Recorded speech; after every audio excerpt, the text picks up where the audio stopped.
Har ni någonsin hört om tv-serien Bia? Nej, inte jag heller förrän typ några år sedan.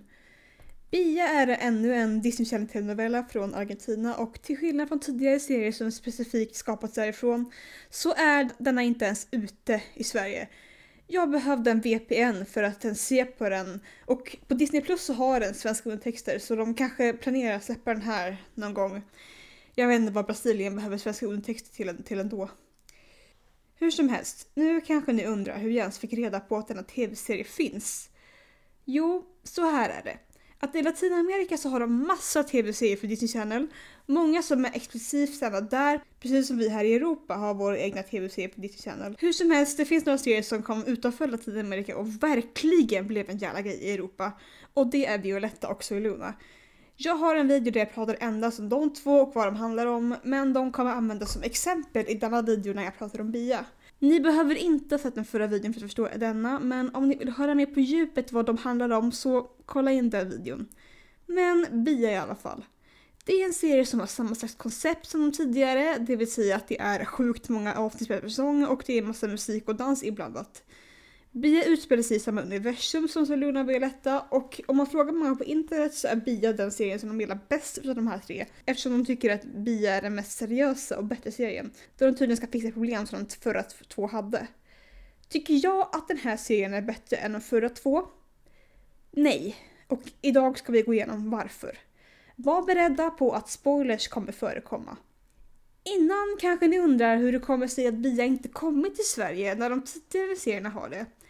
Jag tror att det kan ha att göra med att Disney Plus började komma så färre serier gick på Disney Channel, men det kan också ha att göra med deras favorisering av dessa serier. För att jag gick tidigare och kollade på skandinaviska Disney Channels tv-tablå och än idag sänder de repris av Violetta. De sänder aldrig någonsin repriser av Soy Luna och jag har faktiskt ingen minne av att det ens gick på tv, men det gjorde det tydligen. Däremot dubbade de aldrig säsong 3 av Soy Luna, de släppte det bara på undertexter på Disney Plus senare. Vet ni vad de gjorde när säsong 3 av Violetta kom hit? De släppte en förhandvisning av första avsnittet i biografer typ en månad innan det gick på tv. De gjorde samma sak när säsong 2 kom ut och jag såg faktiskt första avsnittet av säsong 2 på bio och det var kul. Men ja, skandinaviska Disney Channel favoriserar verkligen Violetta utan de här tre och jag menar inte mig emot det egentligen för vi fick ju massa content. Och ja, de sög på att marknadsföra Soy Luna och därför är jag inte förvånad att de bara inte sände det. Det var också något med tiden när Soy Luna kom ut för det var färre nya program som de sände. Hur som helst, Bia kommer nog komma ut på Disney Plus i Sverige någon gång. Jag menar, de har redan svenska undertexter redo. Så, vad handlar Bia om? Bia handlar om en tjej som heter Bia, som tycker om att rita och att cykla. Det är bokstavligen det första hon säger i första avsnittet.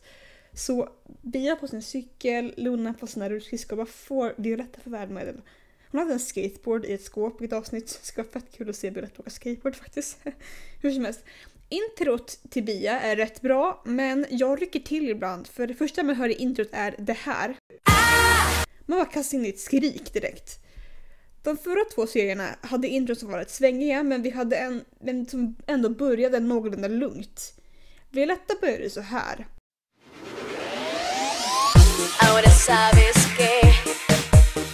Vilket är lite av ett nu kastas vi in i någon värld, vi är lika nyfikna och förvirrade som du är. Så Luna började så här.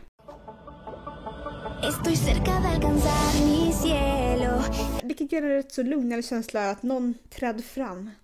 Båda introna har då en uppbyggnad för att sen efter refrängen bara sjunga ut. Jag ska sjunga ut i min värld nu så högt som jag kan. Och när man måste välja ska man riskera allt. Bia börjar där direkt. Men något som är roligt är att när jag hörde introt så var jag inte säker på om det var spanska jag hörde eller om det möjligtvis var portugisiska.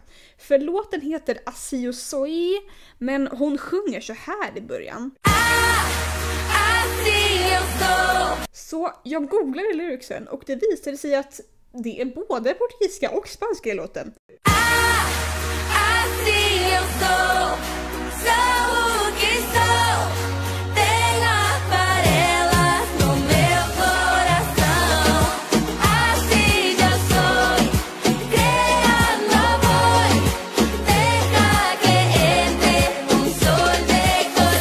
som inte hör skillnad, här är lyricsen, så ni kan se att det är lite annorlunda stavning här och än vad det är här.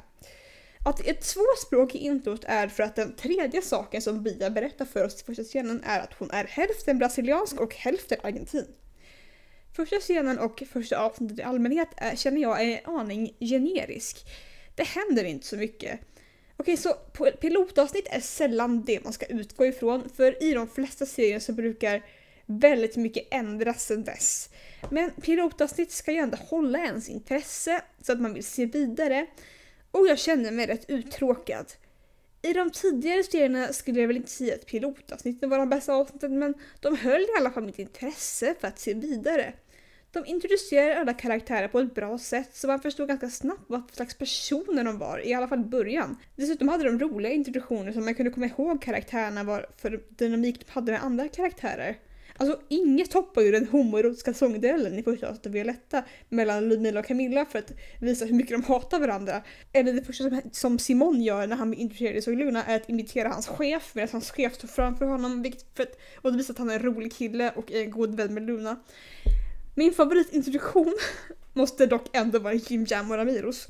För det första de gör i första scenen är bara att skapa kaos. Jim och Jam etablerar snabbt som ett par med mina bästa vänner, och de nämner hur de absolut måste vara den första som skriver upp sig för att uppträda på scen innan Ramiro gör det. Precis då plingar det till och Ramiro kommer in med det mest smug ansiktet någonsin. Han retar tjejerna, de ber honom dra, han får dem att ta sönder en iPad, sen skrattar han deras missöde och sen bara drar han därifrån medan tjejerna får dras med konsekvenserna av kaoset de har orsakat. 10 av 10 karaktärsintroduktion. För övrigt i min förra video beskrev jag Ramiro som en Sims 4-gubbe som gör armhävningar på gatan. Egentligen så är han mer som en Sims 2-gubbe som freestylar.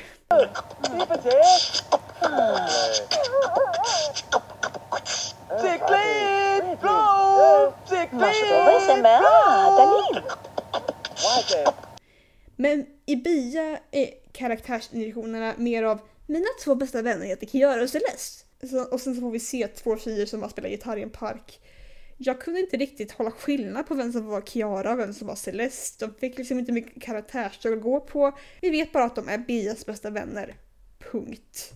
Det händer inte så himla mycket i första avsnittet, men vi får en snabb påminnelse om att det utspelar sig i samma universum som tidigare serier. Det är för att en karaktär medverkar i den serien som varit med i Sogluna, och det är Jasmine. Jag pratade inte om henne i videon jag pratade om de förra serierna, men i Sogluna var hon en YouTube-stjärna som blev populär för att hon gjorde videor där hon skvallrade om sina vänner. Hon liksom filmar allt och alla utan deras samtycke och laddade upp online, och även om folk är sura på henne så är de väldigt förlåtande. Hon parar också ihop sina vänner med varandra och till och med använder chipnamn för dem. Och allt jag tänker är, tänk om man går in på hennes kanal för första gången och det första videon man ser är när hon bara "Goda nyheter, Luteo är ihop igen!" Och så sitter man där och bara, vilka fan är Luteo?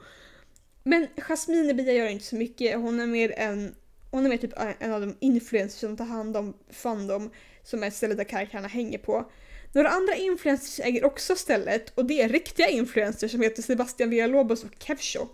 Sebastian Villalobos medverkade också i Sogluna, och det känns att alla bara känner honom. Alltså både i Bia och i Sogluna så bara dyker han upp och är vän med alla. I alla fall, fandom. Fandom är ett ställe som till stor del bara har rum för att folk ska kunna spela in videor som de kan lägga upp på nätet. De har studiebås, instrument, videokameror och allt sånt där. Så det är inte något helt nytt med att folk gör YouTube-videor i de här serierna. Jag nämnde Jasmine och hennes kanal i Sogluna, men de har redan haft sådana teman i Violetta. I Violetta så blir de flesta ungdomarna kända tack vare ett nätverk på internet som heter Umix. Dock fokuserar de mer på att lansera deras sångkarriärer mer än att de bara gör vanliga internetvideor. De fokuserar på att lägga upp covers och egna låtar. Men jag antar att nu vill de göra detta till sitt huvudfokus här. Och så en stor del av den serie handlar om att Bia och hennes vänner hänger vid fandom hela dagarna. Förutom fandom finns även ett annat nätverk för YouTube-stjärnor som i princip är fandoms rival, och det är ett som heter Likes. I princip alla på Likes är jättesnobbiga och i princip hatade av alla. Utom Xandino, som är en influencer som jag tror spelar sig själv för att han spelar en karaktär i Sogluna där han är creddat som Xandino, så ja. För övrigt, I de här serierna så är det många skådespelare som spelar karaktärer i flera serier, och i och med serierna utspelar sig i samma universum har det fått mig att gå in på teorier hur karaktärerna kan vara släkt med varandra. Många tror jag kan vara syskon eller kusiner, och jag har inte så mycket uppbindna på det, men det är inte heller helt omöjligt. Det svåra är när det är typ skådespelare som spelar sig själva. Det mest mindfuck för mig var när Tini var en gästartist i Soy Luna, och det fick mig att undra: om Tini existerar i detta universum, betyder det då att Violetta är canon, alltså att det som hände i serien faktiskt också hänt? Eller är det också en tv-serie i och med att Tini finns och att hon spelade Violetta? Eller har de accepterat Tini the Movie som canon, och så att det är Violetta som bara har bytt namn? Om ni undrar vad Tini the Movie är, så är det en film man gjorde av Violetta, och den är jättekonstig. De bara knyter ihop karaktärer med skådespelare, och det blev bara jätteförvirrande. Ingen av oss accepterade den här filmen som canon. Vi har kommit överens om att det bara var någons feberdröm. Det enda vi accepterar som canon i den filmen är att Leon och Violetta typ hånglar på en strand. Men det är det. Vi pratar inte om den filmen, okej? I alla fall. Jag personligen tyckte inte det var så intressant att se ett gäng ungdomar börja göra en massa videor på någon fritidsgård till filmskapande. Så där var en anledning till att Bia var väldigt tråkig för mig att se på. Men det fanns något med serien som jag kunde känna var lite intressant. Låt mig presentera plotten med Bias lilla syster, som inte är död, och vi får se henne chilla i varje avsnitt. Det här är Helena, eller Anna, hon har 2 namn, men hennes födelsenamn är Helena. 10 år innan serien börjar så hade Helena ett band med 2 killar som heter Victor och Lucas. Victor och Lucas var även bröder. Deras band skulle på ett gig i Brasilien, så de körde dit. Helena sov i baksätet medan Victor körde och Lucas bredvid honom. Victor började bli trött och Lucas sa att okej, men jag kan köra, men Lucas var minderårig och hade ingen körkort, så Victor sa nej. Men efter ett tag av frågande gick han med på det om Lucas lovade vara försiktig och dessutom lovade att inte säga till någon, för att ja, det är ju olagligt. Hur som helst, det går åt helvete och Lucas kraschar bil och dör. Victor hamnar i en rullstol och lever i ständig skam över vad han har gjort, men Helena på något sätt spårlöst försvunnit från platsen.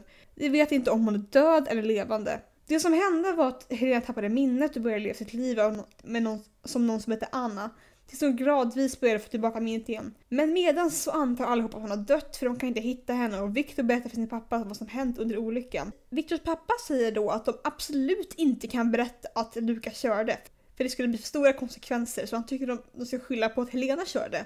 Hon kan ju ändå inte försvara sig nu när hon var borta. Victor går med på detta, men han har väldigt stark skuld över det, för att speciellt hans mamma tar det personligt och börjar berätta för media att Helena är en mördare och mördar hennes son. Det här skapar en fejd mellan Victors familj och Helenas familj, och det präglar Bia väldigt mycket. Speciellt i början av serien, då hon förälskar sig i en kille som heter Manuel som råkar vara kusin med Victor och bo med hans familj. Men mer om Manuel senare. Helena i början av serien flyttar in i ett hyreshus, eller snarare hon hyr ett rum medan hon får mat och sånt. Hyresvärden är en gammal vän som heter Thiago som hjälpte henne mycket när hon tappade minnet. Hon har vid denna tidpunkt fått tillbaka sitt minne, men i och med att när hon fick tillbaka minnen så såg hon att folk trodde hon var en mördare, så fortsätter hon leva under skyddad identitet som Anna. Hon kommer inte ihåg olyckan så bra, så väldigt länge så tror hon att det var hon som körde. Men hon börjar få mer minnesbilder ju längre det går. Hon spenderar majoriteten av serien i och med att i princip från avstånd kolla hur Bia och Victor har det, och dessutom chatta med båda anonymt. Hon och Thiago har dessutom något på gång, och det var det enda paret jag kände en gnutta investerad i. Man kan säga att många karaktärers liv präglas av olyckan. Bia och hennes föräldrar försöker gång på gång försvara Helena att hon inte är mördare. Victors föräldrar är helt galna, och Victor vet sanningen hela tiden, men han säger inte. Här börjar man lite grann försöka avgöra vems fel allting är. Det kanske är Victors fel som vet om att det var hans bror som körde och som lät hans minderåriga bror köra men inte berätta sanningen. Det kanske är hans pappas fel som också vet sanningen men manipulerar Victor att inte säga något för pappan inte vill hamna i trubbel då han hade vården av Lucas. Det kanske är hans mammas fel som går runt i alla medier och berättar att Helena är en mördare när Helena var helt oskyldig. Det kanske är Lucas fel som körde så dåligt till att börja med. Wow, jag känner att hela den här plotten är som en sån video man ser på föreläsningar man måste gå på innan man gör teoriprov för körkort. Hur hade denna situation kunnat göras annorlunda? Diskutera 2-2. Nu kan vi prata lite om Manuel. I de tidigare serierna har det alltid varit minst 2 kärleksintressen att välja mellan för huvudkaraktärerna. I Violetta var det mellan Leon och Tomás eller Diego beroende på säsong, och i Soy Luna under alla 3 säsonger var det mellan Matteo och Simon mer eller mindre, det är lite komplicerat. Men i Bia så är det bara Manuel och ingen annan. Jag tycker det är skönt för en gångs skull att inte ha en kärlekstriangel, men samtidigt var det inte så mycket att kommentera. Även om jag inte hade något emot dem var jag inte så värst investerad heller. Det är ett fint par, men ibland glömde jag bort att de dejtar eller inte. Folk som såg Violetta sa att de tyckte att Violetta och Leon gjorde slut och blev ihop hela tiden, men man kunde ändå hålla koll på när de gjorde slut och när de blev ihop igen. Jag kunde inte det med Bia och Manuel. Alltså de kunde sitta och prata om något och bara vi borde bli ihop igen. Och jag bara typ vänta, va? När gjorde ni slut? Jag säger inte att jag ville ha en kärlekstriangel i Bia, men jag har märkt att när de har det så finns det alltid ett val som tittare. I Violetta så slutade Violetta med Leon och det tyckte jag om. Jag tyckte alltid Leon var bästa alternativet för henne. I Soluna slutade Luna med Matteo och det gillade jag inte alls.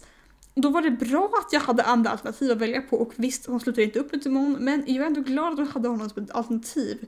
Men sen vet jag inte om jag tycker att hon borde blivit ihop med Simon heller, för att även om han var objektivt det bästa valet för henne så fick han själv det bästa endgamet någonsin. Alltså han och Ambar glömmer ibland bort att de är med i en barnserie. De är liksom på en helt annan nivå. Det är väldigt svårt att tävla med Simon och Ambar faktiskt, så jag vet inte, Luna borde bara bli typ singel för att hon förtjänar inte att bli ihop med liksom Matteo. Ibland med vissa karaktärer så är det också att jag kan chippa dem med folk som jag vet att jag aldrig kommer ha någon romantisk relation med, men som jag ändå verkar ha lite vibbar emellan.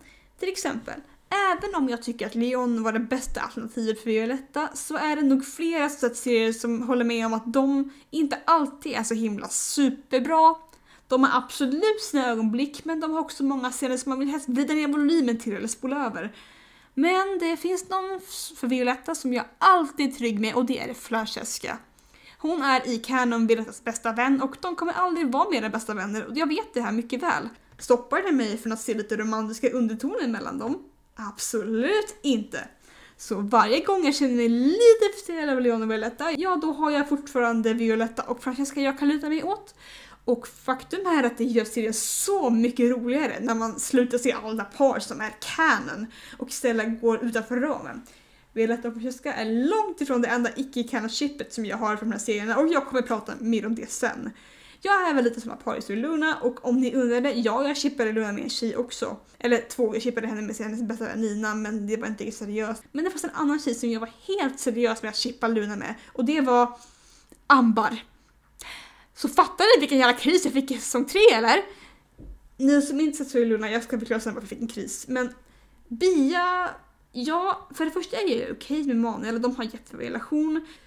Men jag har märkt att när ett par är så felfritt som de är så finns det inte så mycket att kommentera. Nu ska vi prata om Manuel som karaktär och hans egna storyline. Manuel är kusin med Victor och även Alex som är Victors lillebror. Jag orkar inte prata om Alex, men han är också en influencer och han är med i Likes som är fandoms fiender. Manuel bor hos dem, men föräldrarna är inte så värst välkomnande. Mamman är alltid sur mot honom och pappan. Jag pratar om vilket as pappan är. Victor är i princip hans enda vän i huset. Manuel är annars fokuserad på sin musikkarriär. En sak med Manuel är att hans mamma är ensamstående och han vet inte vem hans pappa är. Det här är en storyline som varit med i tidigare serier, framförallt i Violetta, där Diego inte vet vem hans pappa är. Jag kan spoila nu att Diegos pappa är danslärare på skolan, de går på Gregorio. Som bara tyckte jag han var rätt jobbig, men nu som äldre insåg jag hur otroligt underhållande den här mannen är. Hur som helst, vi får reda på att Manuels pappa är Antonio som är Victors pappa, pappan i huset. Han var otrogen mot sin fru och fick Manuel med en annan kvinna och hans fru är typ fortfarande ihop med honom av någon anledning. Vi får reda på detta i en scen där de droppar det som en plot twist. Scenen fungerar som en plot twist, man blir lite överraskad, men så förstör de scenen lite grann när det slutar så här. No tenía ningún derecho en hacer eso. Y vos no tenías ningún derecho a traer acá el hijo que tuviste con esa mujer.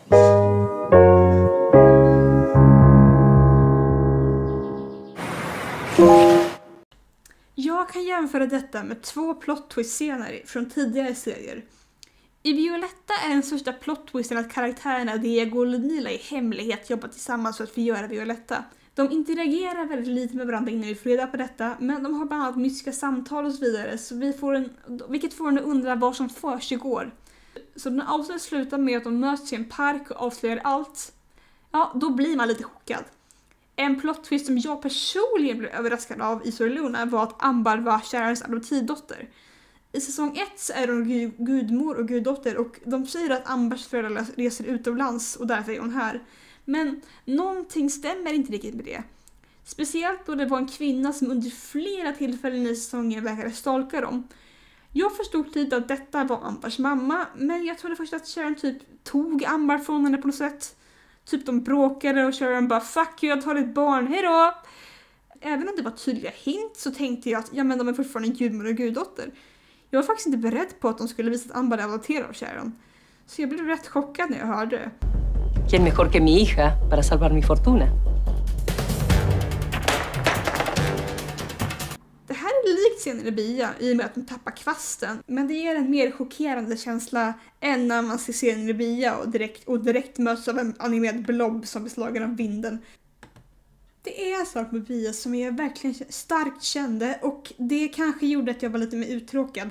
Och det var en sak som i princip är ett jag-problem och inte alls vad som skedde i serien. Det var att alla var så straighta. Nu kanske ni undrar, vad menar du nu? Alla är straighta i alla dessa serier och nej, det är de verkligen inte. Eftersom dessa serier gick på Disney Channel så var det ju en del man inte fick visa, men skaparna la in mycket subtext, vare sig de menar det eller inte. Ta bara Violetta. Även om alla karaktärer är hetero så var det bland annat lite snack behind the scenes om det. Till exempel så ville han som spelade Max att hans karaktär skulle vara gay och det fick han inte såklart. Och så skämtade de en gång om att Camilla och Ludmila skulle bli ihop på en livestream. Utöver att skådespelarna är helt på så märker jag en del saker som jag tror skaparna kanske inte hade en intention till, men som jag hittade ändå. Ja, vi tar Francesca och Violetta igen. Jag vet att de aldrig menar att det skulle vara någon romantisk underton, men jag skiter fan i det. Har ni sett deras keyboardduetter? Har ni sett hur de tittar på varandra? Har ni sett hur deprimerade de blir när de är ifrån varandra? Ja, jag har gjort flera videor och 1000 listor om varför skippar de här två och det räcker alltid till. Jag säger bara nu. I dessa serier så kindpussar alla varandra, för det är så man gör i den kulturen. Men specifikt där Francesca och Violetta gör det så är det på en helt annan nivå. Alltså, det är skillnad på det här och det här.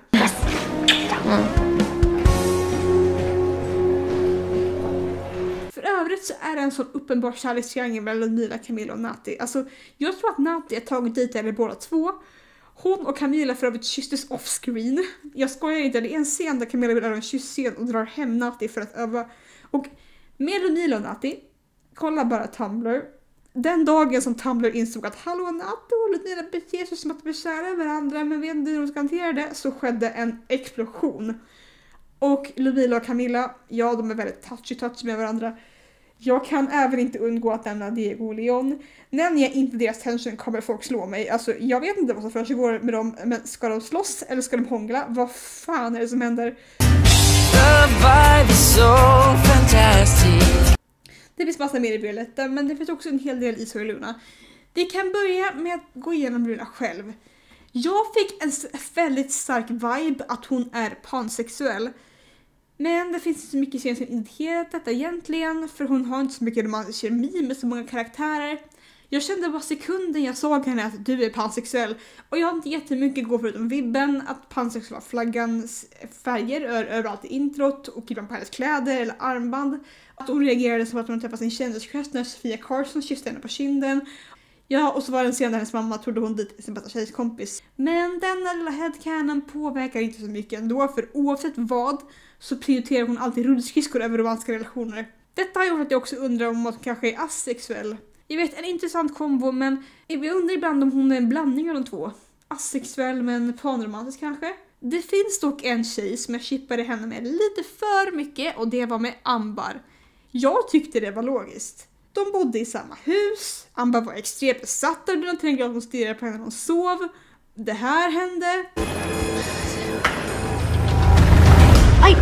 De hade bara en sån extrem tension, men i och med att Ambar är adopterad av Sharon och Sharon är Lunas biologiska moster så gör detta till att tjejerna är kusiner.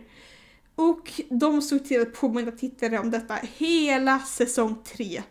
¿Y qué se les ocurre hacer a mi prima? Porque, ojo, ahora es mi prima, que mi abuelo Ay, prima. Esto de mi primita. Sluta hälla salt på mitt sår. Ambar hade dock kemi med en annan tjej också som hette Emilia och jag är 100% säker på att de hade någon liten fling i säsong 3. Det finns 2 kvinnor som jag faktiskt tror skaparna hade intention skulle vara ihop och det är Anna och Mora. Anna är mamma till Nina som är Lunas bästa vän. Och hon har en bästa väninna som heter Mora. Och i säsong 2 så är en hel grej med att de ska flytta ihop. Alltså det är en hel sidoplott att Anna och Nina flyttar in till Mora och det är en hel grej. Anna är till och med typ nervös att berätta för Nina att hon vill flytta ihop med Mora. Och jag känner verkligen att det ska inte riktigt vara att 2 bästa vänner flyttar ihop. Det känns som att det är något mer som de bara fick censurera. Så de säger att det bara är 2 bästa vänner, men vi vet. Och jag kan förstås inte undgå att prata om Jim och Jam, det bästa kärleksparet. Jag tror inte på en sekund att de här 2 gillar män.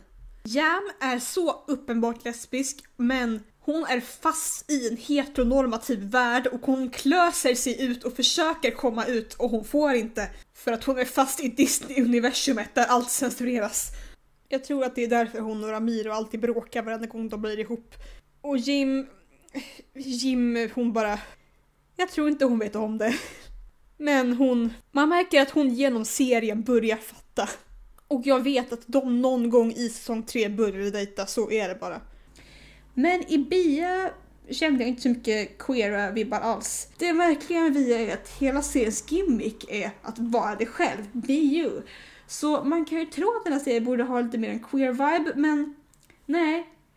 När jag pratade om det på Tumblr så sa i princip alla till mig, men Celeste då? Och när folk sa så tänkte jag, Celeste? Den flickan? Skulle hon vara en lesbisk ikon? Jag kände bara straighta vibbar för henne. Men hon stod och pratade med sin psykolog i en scen och bara, det är något jag inte kan berätta för mina vänner ens. Och jag tänkte, oj, nu hintar hon att hon är gay. Och det är det här alla snackar om, men så säger de bara, du jag är kär i en kille. Och jag satt där och var typ, bra. Hennes crush kom lite från ingenstans.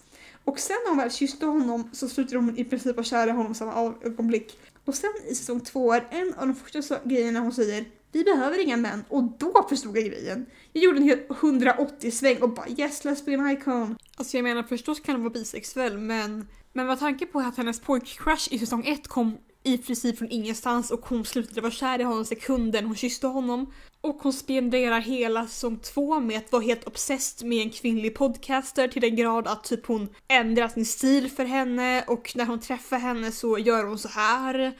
Så tror jag att, jag fattar grejen.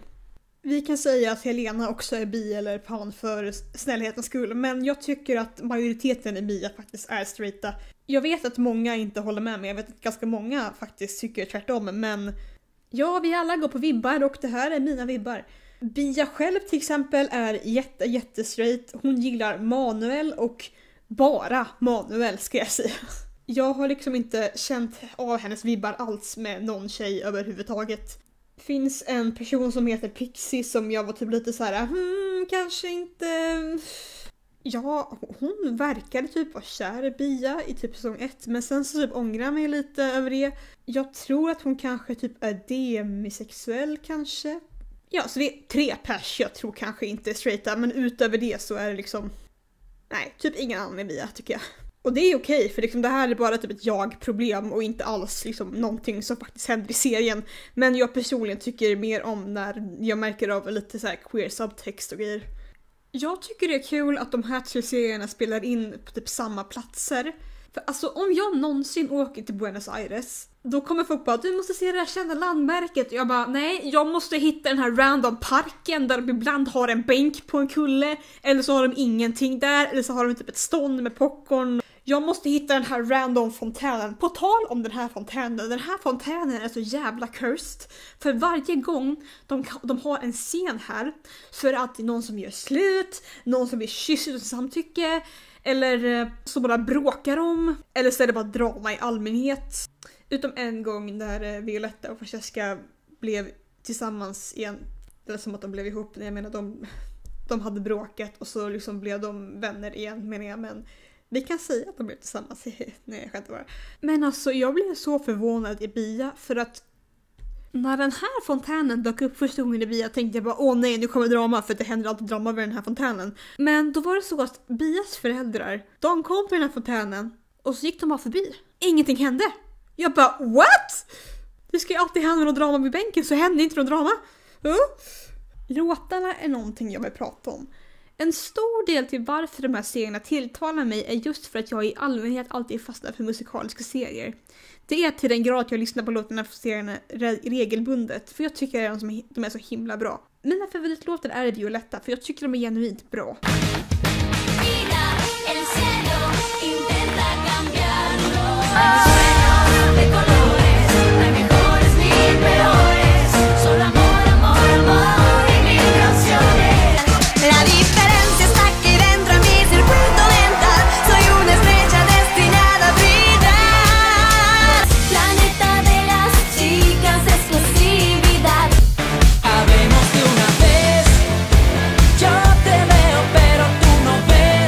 Det kanske inte ni tyckte när ni hörde dem nu, men jag tycker i alla fall de är bra. Däremot finns det en del bangers i Soy Luna också.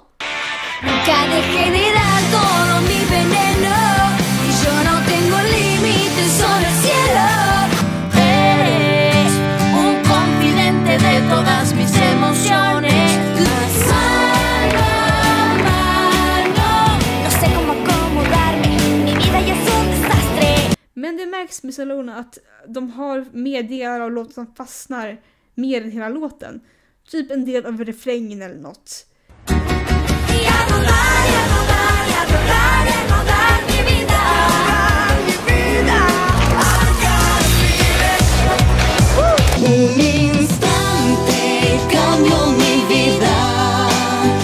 Men Bia så... Ja, det fanns inte så många låtar som fastnade för mig. De var inte dåliga låtar, inte alls. Det är bara att jag minns inte dem så väl. De har en eller två låtar som är väldigt fina. Och så har de en som börjar bra. Men sen så kommer det här.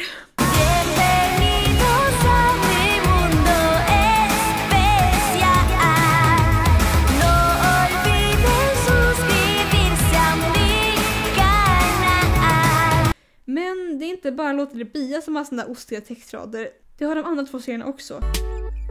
Tengo un corazón en mi corazón.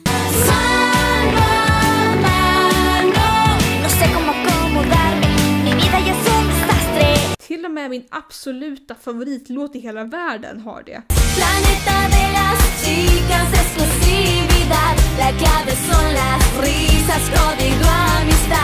Men det finns en låt i Bia som jag absolut älskar. Jag blir så himla glad när jag hör den.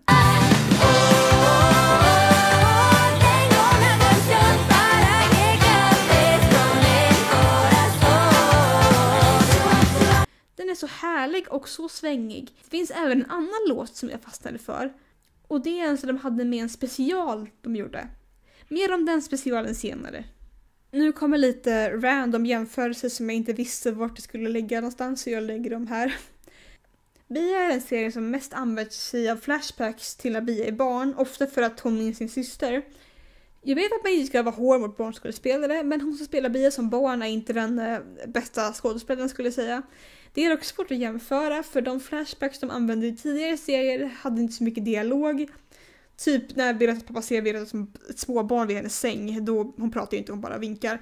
Och i Soy Luna så är alla flashbacks väldigt tidiga minnen från Lunas barndom, så liksom det är en 2-åring som har väldigt få repliker.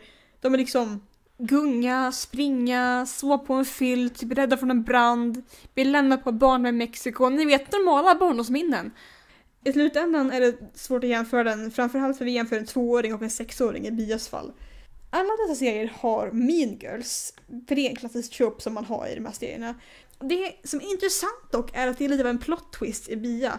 I Violetta har vi Ludmila som är så underhållande, för jag är inte säker på att hon ens tar sig själv på stor allvar. Hon är så konstig men så ikonisk. Sen i säsong 3 så får hon lite mer djup och när vi lär känna hennes mamma som är mentalt instabil och knuffar ner tonåringar för trappor och grejer. Så vi kan förstå hennes beteende lite mer när hon har en mamma som är sådär. I Soy Luna har vi Ambar och grejen med henne är att hon tar sig själv på stort allvar ibland, att det också är kul. Liksom, Ambar har beslutat sig att Luna är hennes största fiende. Låt mig påminna er om att det här är Luna. Salto, alzo mi bandera. 5, 6, 7, 8. Uy, 1, 2, 3, 4. Really, Ambar? Är hon en fiende? Okej. Men jag älskar Ambar och hon har ett extremt djup som jag såg direkt. Speciellt i säsong 1 där hon i princip alltid spelar en roll. Man vet inte om hon är genuin eller bara låtsas.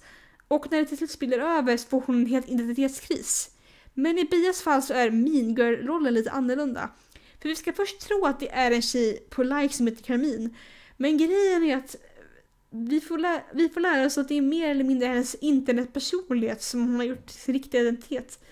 Detta leder till att hon ganska snabbt lägger av, börjar om och blir snäll och en genuin människa. Sen visar det sig att hennes assistent som heter Mara verkade bara vara blyg och ta all skit, men sen när Carmine slutade så visade det sig att det var hon som var en riktiga vigkaraktär hela tiden. Det var faktiskt en rätt kul plot twist. Något som jag uppskattar i Bia det är att de har mer brasiliansk representation. För i de tidigare serierna så hade de några brasilianska karaktärer men det var verkligen inte många. Men nu är det ju en ganska större bunt som är från Brasilien och ja, det är kul. Men det finns någonting som Bia är lite sämre på och det är säsongsavslutningar. Så här reagerade jag på säsongsavslutningarna i Violetta. Nej. Så här reagerade jag på säsongsavslutningarna i Soluna. Vad i helvete var det som precis hände? Nej. Och så här reagerade jag på säsongsavslutningarna i Bia. Okej. Jaha, men okej. De andra serierna hade lite mer struktur i sina säsongsavslutningar. Även om jag till exempel inte gillade sista säsongsavslutningen som de hade så var det ändå någon form av avslutningar för serierna. I alla fall för Violetta. Jag tyckte inte om sista scenen av Violetta säsong 3 för det slutade med ett bröllop mellan hennes pappa och hennes moster. Jag gillar inte att de fokuserar på deras bröllop. Jag ville hellre att det skulle vara typ att de tar examen från deras skola. Men okej, låt oss ha ett skumt bröllop. Även om det är väldigt fint avsnitt också på många sätt. De har en fin sång och så vidare. Men okej, så Luna så är sista avsnittet också lite skumt för det känns inte lika mycket som ett avsnitt för de är typ alla sentimentala men de ska inte gå och skilja vägar direkt så här, ni kommer ses på rinken imorgon igen, varför är ni så ledsna för? Okej, jag måste bara säga det här för jag sitter och redigerar just nu och jag insåg precis att båda säsong 3 avslutningarna av Violetta och Soluna det är utanför samma hus.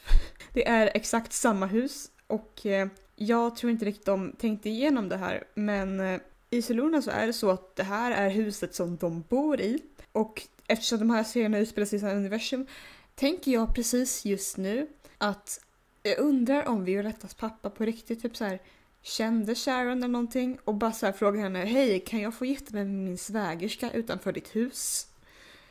Jag vet inte hur hon sa ja men men oavsett har de under alla 3 säsonger haft mer struktur än vad de haft i Bia. För Bia har inte riktigt haft så mycket säsongsavslutningar alls egentligen. Säsong 1 slutade med en cliffhanger och säsong 2 slutade så himla konstigt.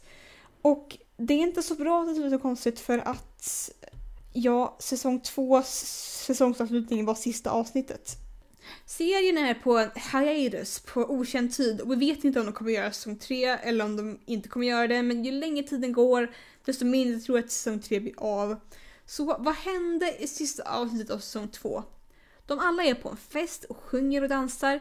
Bia har inte fått reda på att hennes syster lever och hon måste verkligen veta nu för liksom, hallå, det är sista avsnittet. Minuterna går och det är borta 5 minuter kvar av avsnittet och nu sitter man spänt. Vad fan? Sen så står Bia vid en brygga. Plötsligt ramlar hon i vattnet. Men en hand tar upp henne. Det är Helenas hand. Och detta handtaget fick Bia att inse. Så ja, det var sista avsnittet. Det får en att sitta väldigt fundersamt. Va? Jag har så många frågor. Ni kanske undrar varför de gjorde den här skumslut. Och det var för att säsong 2 kom ut år 2020. Behöver jag säga något mer? Men ja, det kommer inte en säsong 3, men vi fick en special. Okej, jag ska berätta plotten av den här specialen. Det börjar med att Bia är med sina vänner i sitt rum och typ tjejer, tänk om vi levde i en värld som var helt upp och ner. Och sen så börjar hon inse hur en sån värld såg ut. Hon och hennes vänner är coola och kaxiga. Manuel är en puma, på riktigt han kallar sig för en puma för att han är så tuff. Helena och Bia har en syskonrivalitet och hon har kvar sitt band med Viktor som nu inte sitter i rullstol. Alla elaka är snälla. Alla snälla är elaka. Bia och hennes vänner är på likes och alla likes-personer är på fandom. För att komma överens ska de uppträda ihop, så det är det de gör. Det sker en massa drama emellan, men de har en massa banger-låtar också. Speciellt denna.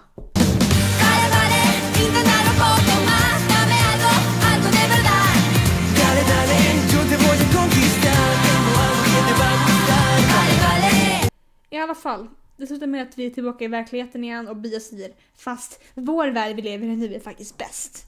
Där är specialen slut. Bia är en serie som är svårt att säga att den är dålig, för det är den inte. Jag tror dock en anledning till att jag inte fastnade för serien var helt enkelt för att den var för perfekt. Den är ju inte perfekt såklart, men de har fokuserat så mycket på att fixa så mycket av problemen som de tidigare serierna hade att det nu inte finns så mycket att kommentera på. Visst, det är väl bra att det inte finns så mycket dåligt att säga, men det gör också att det blir en aning tråkigt. Det är konstigt för jag säger inte att jag vill ha något problem, jag säger bara att det var inte så mycket som hände som fångade mitt intresse. En annan anledning till att jag gillar de andra är på grund av kaoset. Kaoset i Violetta kommer från att alla karaktärer beter sig som att de har tagit crack. Och kaoset i Soluna kommer från att ingen fattar sociala koder. Men kaoset i Bia är väldigt planerat. Det är som att de säger något men sen inte gör något. Typ att bara typ en crazy challenge för den video de ska göra. Det kan väl vara roligt på sitt sätt, men jag gillar när kaoset händer liksom oväntat. Jag minns mycket mer scener från de andra serierna än vad jag gör i Bia. I Violetta är många av de scenerna jag minns svenskdubbade citat eftersom jag till största delen sett sin svenskdubbad. Mest av allt för den sändes på tv på svenska och jag hade inte så mycket val av språket när den sändes på tv. Men det gör att jag minns många citat som jag aldrig haft någon anledning att citera för de är jättespecifika, men de är roliga ändå. Reproduceras hjärnceller? Jag har förstört majonnäsen. Varför kan den här tjejen så mycket om astronomi? Vad är det ni viskar om? En mexikansk kille. Wow. Om de där tjejerna ser, vad tror de ser då? En halvnaken man? Men inget! Jag låste bara in honom i ett rum med sin pappa. Soluna såg jag inte dubbat, så det är inte så många citat jag minns. För jag har lite svårare att minnas citat på spanska. Totalmente. Friendzone. Men det finns istället en massa kaotiska scener. Det gör det i och för sig i Violetta med, för vissa scener behöver man inte förstå vad de säger för att de ska vara roliga. I Bia är det inte så mycket av det här. Som sagt, allt knasigt som händer är planerat, medan de tidigare scenerna det bara händer liksom. Men ja, i slutändan är Bia en serie, punkt. Nej. Men Bia är en serie som jag förstår varför många dras till och föredrar över kaoset som de föregående scenerna hade. Jag tror att jag möjligtvis hade tyckt om det mer om det varit någon form av avslut som inte var typ en wrap-up ifall de inte skulle få en till säsong. Men oavsett slutet så var jag inte så underhållning allmänt. Speciellt säsong 1 tog mig extremt lång tid att ta mig igenom. En anledning till att jag tog mig igenom det var för att jag visste att säsong 1 av de här serierna ofta kan vara ganska så sega. Jag vet att säsong 1 av Violetta kan vara väldigt seg. Jag upplevde inte det själv, för första gången jag såg Violetta så gick jag i 5:an så jag hade lite andra standards då. Men jag vet att ganska många säger att de tycker att Violetta var väldigt seg i säsong 1 och jag kan förstå vad de menar. Jag tyckte även att säsong 1 av Violetta var lite svår att ta sig igenom. Skillnaden med den, det var att den var inte seg utan det var för att det hände för mycket för mig så jag fick typ, mitt huvud kokade för det hände så mycket hela tiden där. Men skillnaden till dem att jag ändå vill gå tillbaka och se om dem. Eftersom serien är så långa är det alltid något man märker och ärligt talat även om säsong 1 kan vara sega och svåra att ta sig in i så är de mycket roligare när man har sett om dem och kan fokusera mer på vad som händer i bakgrunden och så vidare. Men säsong 1 av Bia vet jag inte om jag någonsin kan se om igen. Jag har tillfälligt kunnat se några avsnitt från säsong 2 men säsong 1 rör jag typ inte just nu. Och i och med att serien är rätt ofärdig också så var det svårare för mig att se den igen när jag vet att jag inte kommer få så mycket avslut. Jag personligen tycker att de tidigare serierna är mer eller mindre lika bra men jag känner inte samma för Bia. Men Bia har också mycket positivt. Ibland kanske jag har lite för mycket positivt. De har liksom fixat för mycket så det finns inget mer att säga. En anledning till att de här serierna hade så jäkla långa avsnitt är för att det är ett så populärt format. De var inte gjorda på att vara på streamingtjänster som de är nu. Utan de var till för att sändas på tv flera avsnitt i veckan. Och då behövde man ha mycket drama för att hålla tittarens uppmärksamhet. Och sen är det också att karaktärerna, hur jobbigt det än är, måste vara lite dumma i huvudet. Och om de är smarta och gör allting rätt, vad fan skulle de göra i 8 avsnitt hade vi tänkt. Det här gör att man blir engagerad. Kom igen! Och blir ännu mer tillfredsställd när de äntligen get their shit together. Men i Bia så är de inte så dumma i huvudet. Och då är det som att allting som händer gör att man bara rycker på axlarna. Karaktärerna är för smarta och gör för bra val och det händer inte lika mycket. Och egentligen är det skumt för jag vill inte att heller de ska vara mer korkade. Det är bra som det är. Det är bara att jag personligen inte kunde riktigt engagera mig. Men jag gillar delar av serien. Jag gillade familjeplotten. Det var ett kul att se dem under hyreshuset där hennes syster bodde. Jag tyckte det var en fin gemenskap som karaktärerna hade med varandra. Jag var bara inte lika insatt som vad jag var i tidigare serier. Jag är inte så inne i hela konceptet med att alla influencers gör videor, vilket jag vet är lite ironiskt.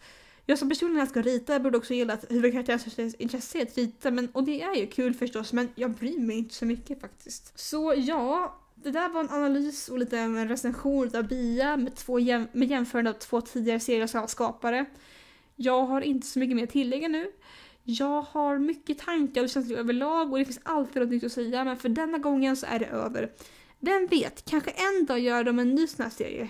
Undrar vad det skulle handla om. Jag tror Bia hade mer potential, men tyvärr kom den ut i fel tid. Kanske en säsong 3 hade varit det bästa.